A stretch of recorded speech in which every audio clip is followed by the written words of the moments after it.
마음과 한 입으로라는 제목으로 말씀 함께 나누겠습니다.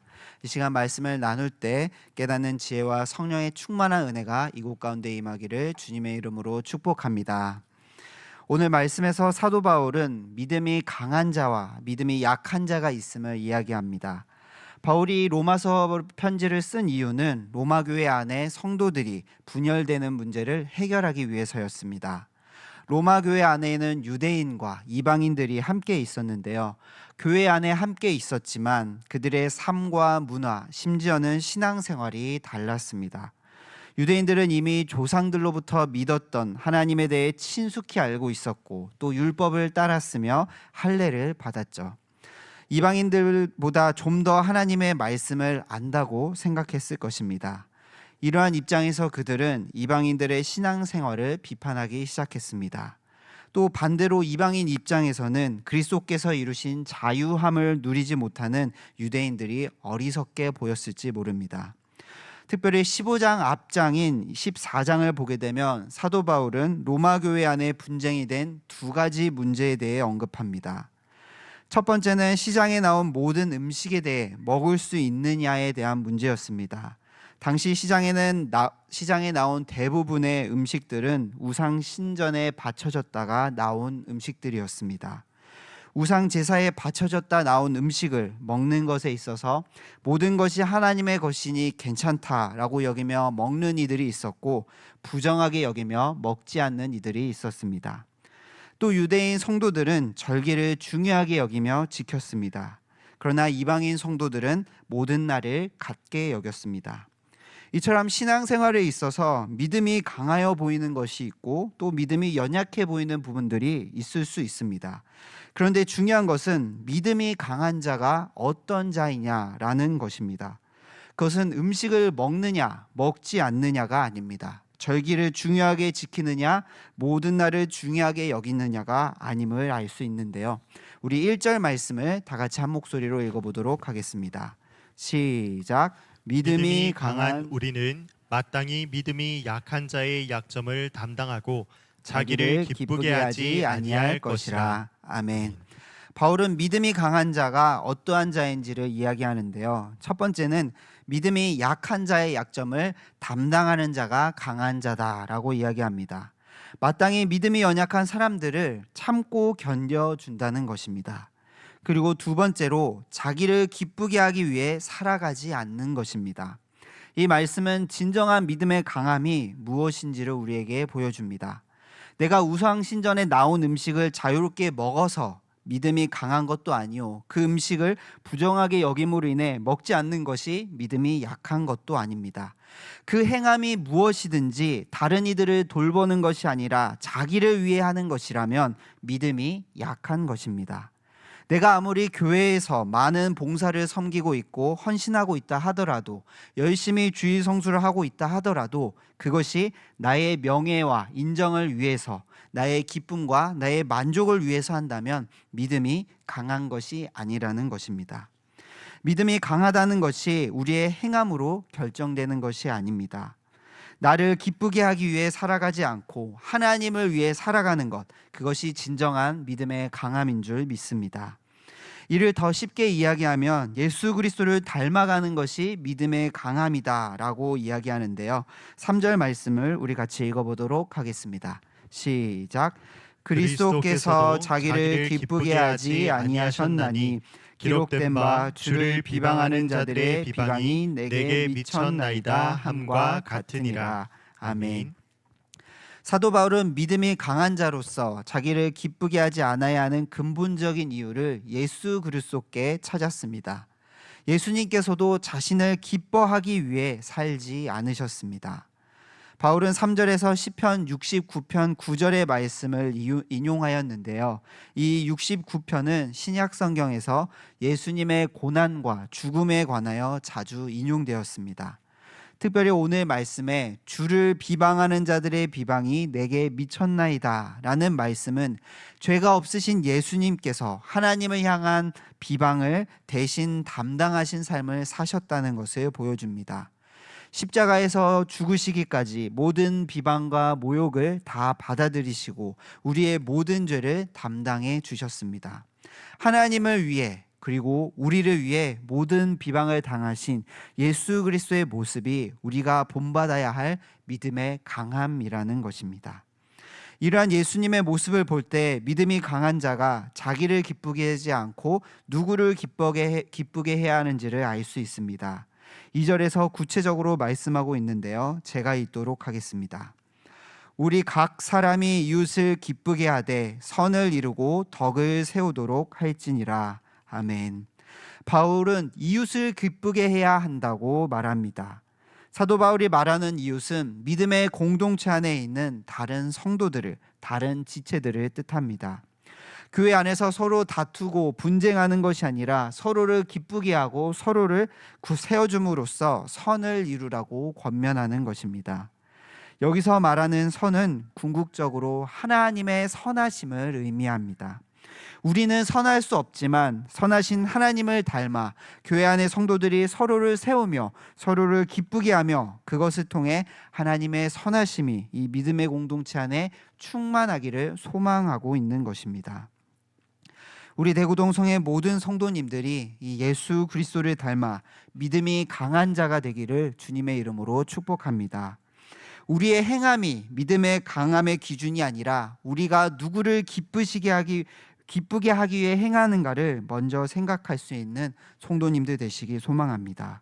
그래야 하나님의 비방을 몸소 받으시고 우리의 모든 죄를 십자가에서 담당하심으로 온몸을 바치신 그 예수님처럼 하나님을 기쁘시게 하는 성도님들 되시길 주님의 이름으로 축복합니다. 또한 예수님께서 자기를 기쁘게 하지 않으시고 우리를 위해 사셨던 것처럼 성도 또한 믿음의 공동체 안에서 이웃을 기쁘게 하는 삶을 살아가야 합니다. 교회 안에 하나님의 선하심을 드러내기를 힘쓰며 서로를 기쁘게 하고 서로를 세워줄 때 그것이 이웃을 기쁘게 하는 일이요 하나님을 기쁘시게 하는 일인 줄 믿습니다. 대구동성의 모든 성도님들이 이와 같이 서로를 세우시고 연약한 자를 돌보며 하나님의 선하심이 교회 안에 충만하기를 힘쓰는 그러한 성도님들 되시길 주님의 이름으로 축복합니다. 믿음이 강한 것이 무엇인지를 이야기한 사도 바울은 구체적으로 교회 안에 있는 유대인 성도들과 이방인 성도들에게 하나가 될 것을 강구합니다. 특별히 5절에서 6절 말씀을 쉬운 말 성경으로 우리 함께 읽어보도록 하겠습니다. 시작. 인내와 위로를 주시는 하나님께서 여러분을 도와 서로가 같은 뜻을 품고 한 마음이 되어 그리스도 예수를 따를 수 있게 되기를 바랍니다. 그리하여 우리 모두가 한 마음과 한 입으로 하나님 곧 우리 주 예수 그리스도의 아버지께 영광을 돌릴 수 있게 되기를 빕니다. 아멘. 이 쉬운 말 성경에서 알 수 있듯이 이 5절과 6절의 말씀은 바울이 간구하는 기도임을 알 수 있습니다. 오늘날만이 아니라 성경을 살펴보면 초대교회 때부터 지상의 교회 가운데 문제없는 교회가 없다는 것을 알 수 있습니다. 바울이 쓴 많은 서신서들만 봐도 교회들이 이단과 분쟁과 또 신앙생활에 있어서 힘듦이 있었습니다. 로마 교회도 참으로 하나가 되기가 어려웠을 것입니다. 그러나 사도 바울은 현실을 바라보는 것이 아니라 하나님을 바라보며 간구합니다.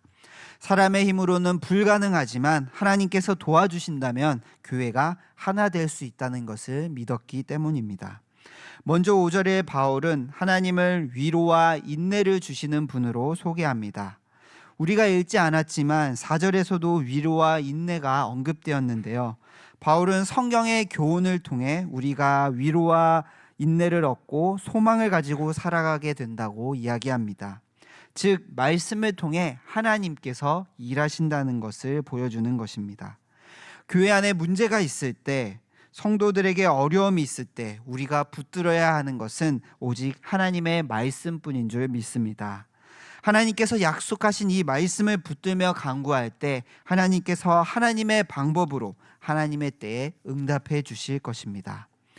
바울의 간구처럼 성도는 지상의 교회가 부족하고 연약한 모습이 있지만 현실의 문제를 바라보는 것이 아니라 문제보다 크신 하나님을 바라보며 교회를 위해 기도해야 합니다.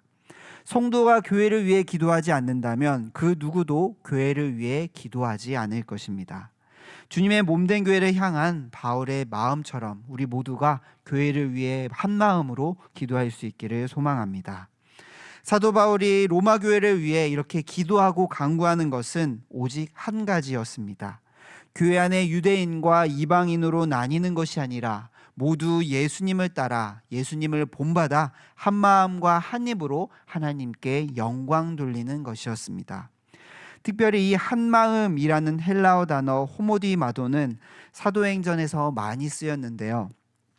다락방에서 마음을 같이 하였을 때, 또 오순절에서 함께 있었을 때, 또 날마다 마음을 같이하여 성전에 모이기를 힘썼을 때 똑같은 단어가 사용되었습니다. 그들이 이렇게 마음을 같이하자 놀라운 일들이 일어났습니다. 마음을 같이하여 기도하여 오순절날 같이 있었을 때 성령께서 임재하셨습니다.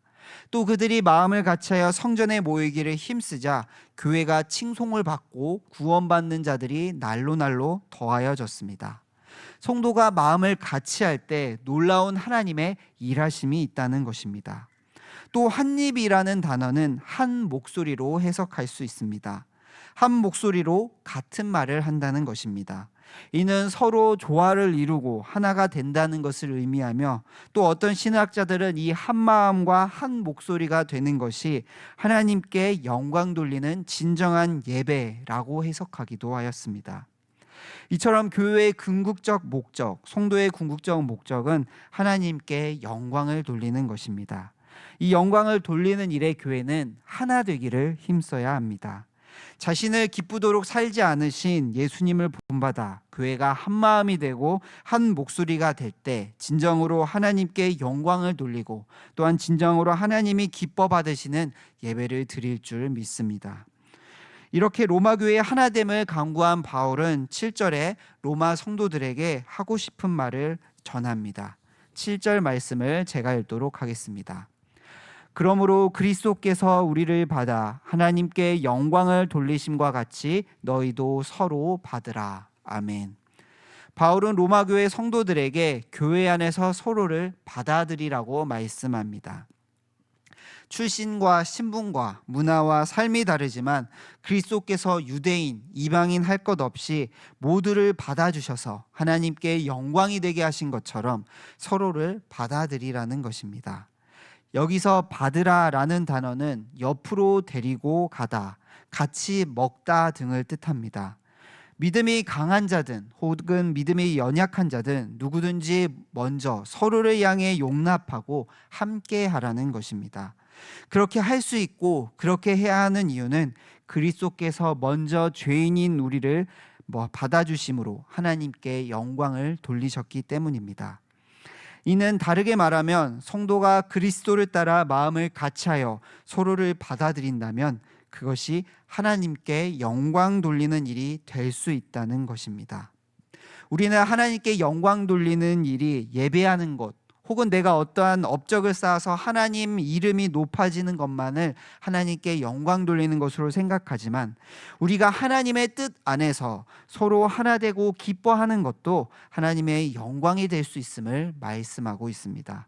왜냐하면 하나님께서는 온 열방이 하나 되어 하나님께 예배하는 것을 바라시고 또 그것을 위해 그리스도를 이 땅 가운데 보내주셨기 때문입니다. 이것을 8절에서 12절 말씀에서 말씀하고 있습니다. 이 8절부터 12절 말씀을 통해 사도 바울은 그리스도의 구속 사역이 유대인과 이방인 모두에게 하나님께 영광을 돌리기 위함임을 설명합니다. 먼저 8절에서 사도 바울은 예수님께서 할례의 추종자가 되셨다라고 말씀합니다. 이 할례의 추종자가 되셨다는 것은 유대인 곧 이스라엘 사람임을 가리킵니다. 예수님께서는 하나님의 말씀대로 다윗의 자손으로 유대인으로 이 땅 가운데 오셨습니다. 하나님의 약속으로 유대인이 하나님의 백성이 되었음을 보여주는 것입니다. 그리고 9절부터 시편과 신명기 또 이사야 말씀을 인용하며 하나님께서 이방인들을 긍휼히 여기시고 또 그들을 통하여 하나님께서 영광 받으신다는 것을 보여주고 있습니다. 신학자인 더글라스 문은 이 9절에서 12절에 인용된 말씀을 역사서와 율법서 또 그리고 예언서, 즉 온 성경을 통해서 하나님이 이방인과 유대인들이 온 열방이 하나님을 찬양하기를 원하신다는 것을 보여준다라고 이야기하였습니다. 즉 하나님께서는 이미 만세전부터 우리 모두가 하나 되어 하나님을 예배하기를 원하셨다는 것입니다. 믿음이 강한 자든 연약한 자든 모두가 하나님의 약속과 긍휼하심 안에서 하나 되어 예배하기를 하나님께서 기뻐하신다는 것을 보여줍니다.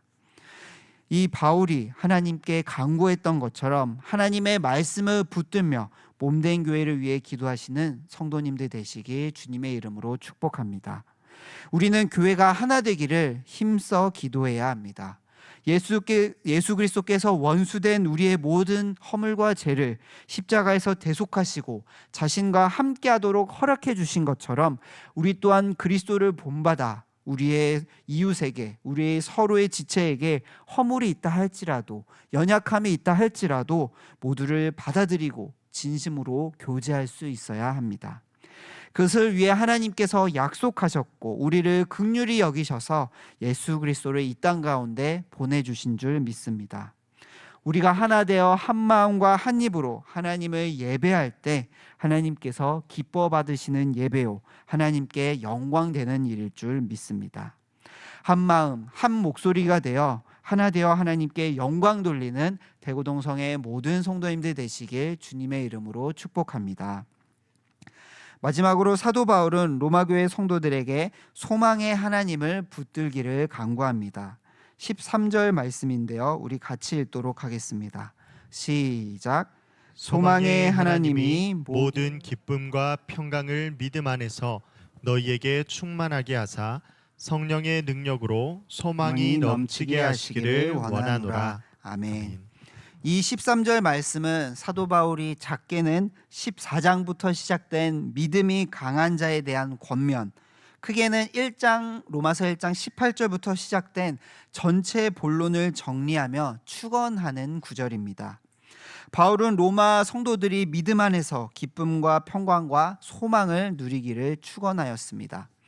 이것은 단순히 이 땅 가운데의 소망이 아니라 성도가 사는 날 동안 하나님의 하늘을 향한 소망을 품고 살아야 가야 됨을 이야기합니다. 그리고 덧붙여서 이 땅 가운데 하나님의 일하심을 기대하며 이 교회가 하나 되기를 소망하는 것을 이야기하고 있습니다. 이 소망을 가지고 살아가는 것도 우리의 힘과 능력이 아니라 성령의 능력으로 가능하다는 것을 보여줍니다.